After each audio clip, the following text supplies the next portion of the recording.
Well, hey there team, welcome back to the channel and welcome back to Worth It Then, Worth It Now, a kind of side project that I run over here on this second channel where we celebrate games of yesteryear. They're not necessarily contemporary or in vogue, but it's an opportunity for me to shout out games that I really like and I just think they deserve another mention. And I try and line it up with the sale where possible, which is really easy at the moment because we're in the midst of the Steam Summer Fest. So today we're looking at Against the Storm, which is one of my all-time favorite games of, well, all time. It's a colony builder.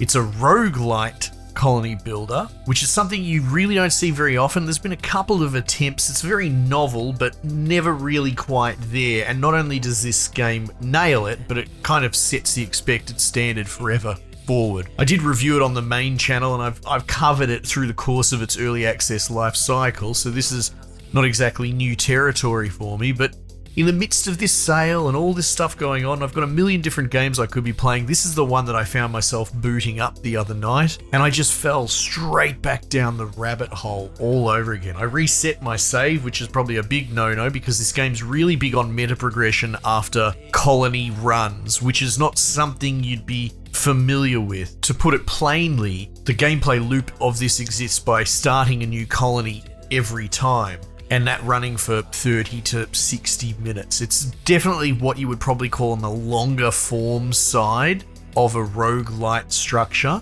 but it's also a necessary evil when you're getting into colony management. I think of things like Risk of Rain 2, which is one of the greatest roguelites of all time, and I suppose one of those cracked runs will go for an hour or something like that. So it's not really that different, but I guess because these sort of games are a little bit more thoughtful and pensive, as opposed to flick the wrist, get the shot off or you die, you know, it's a different pace. But that's not to say that there's no pressure in this game. There's definitely a lot of it in order to make that sort of mechanic works. There's a big overarching doom timer called the Queen's Patience.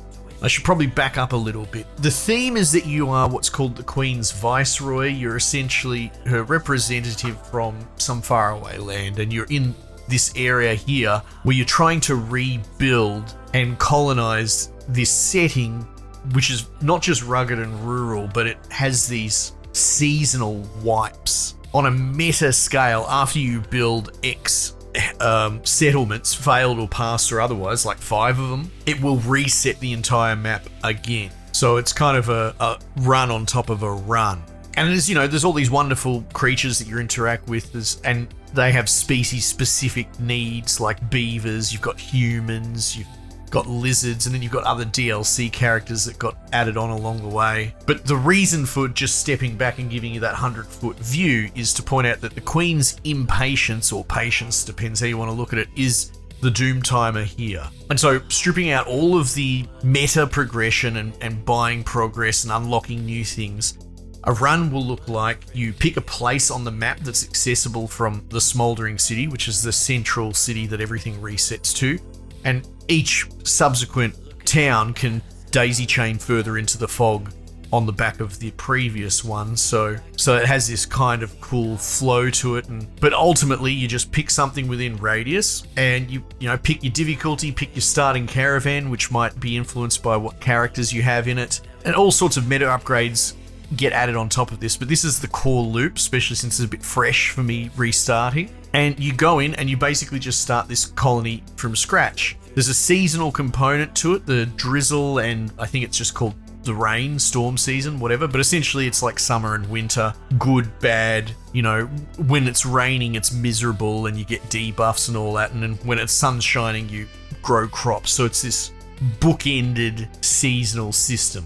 And what really makes this game tick is the positive that outweighs the negative, which is the Queen's impatience, which is always ticking up, is you earning reputation with the Queen, with the establishment, whatever. And that's by doing various missions, tasks, keeping the people in your city happy. But once that ticks over certain points, you essentially get dealt the roguelike mechanic. It's like a random 3 cards, but they're building types.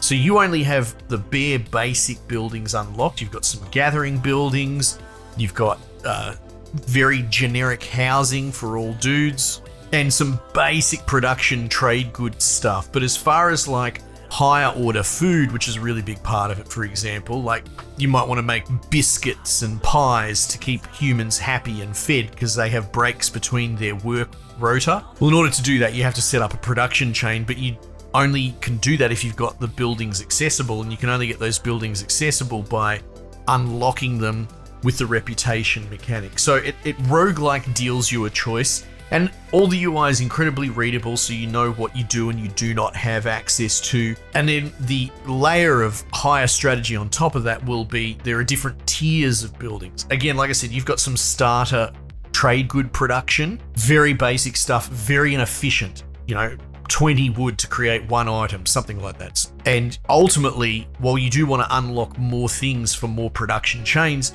you also want to get better, more specialized buildings that have a higher star rating from crap all the way up to 1, 2, 3 stars. So if you've got 3-star plank production, all of a sudden it's, 2 wood to 1 plank, and it's very fast. And this is what makes your colony tick. So that's the real core bare bones.